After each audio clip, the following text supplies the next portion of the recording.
పేదోడి ఇంట్లో ఉండాలనే మెంటాలిటీ ఉన్నాడు. ఉమ్, దీనికి అడ్డుపడతానన్నోడిని ఈయనే పక్కన పెడతాడు, అది ఎవడైనా సరే.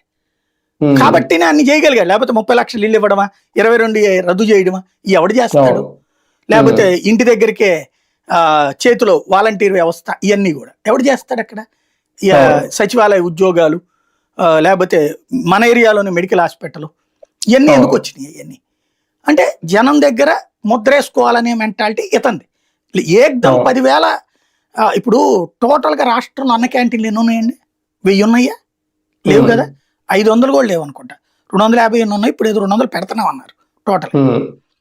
దాని గురించి ఎంత ప్రచారం ఉంది ఈ 10 ఏళ్లలో, ఈ 12 ఏళ్లలో? 10 ఏళ్ళు అనుకుందాం, అంటే చివరిలో కదా వాళ్ళు పెట్టింది.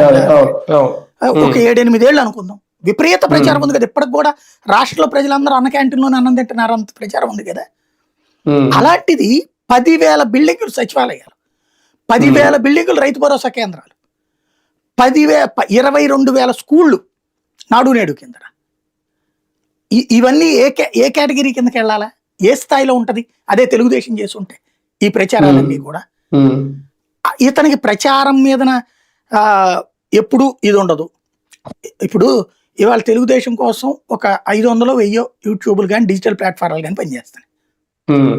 జీతాలు ఇచ్చి రిపోర్టరు ఆ డిజిగ్నేషన్ తో స్టాఫ్ ఉన్నారు గవర్నమెంట్ లో. ఇప్పుడు ఇతను పెట్టాడు అట్లాగా. ఇప్పటికి పోనీ ఏమైనా మెయింటైన్ చేస్తున్నాడు? వాళ్ళు ప్రతిపక్షంలో ఉన్నప్పుడే చేశారు, బిగిన్ చేశారు.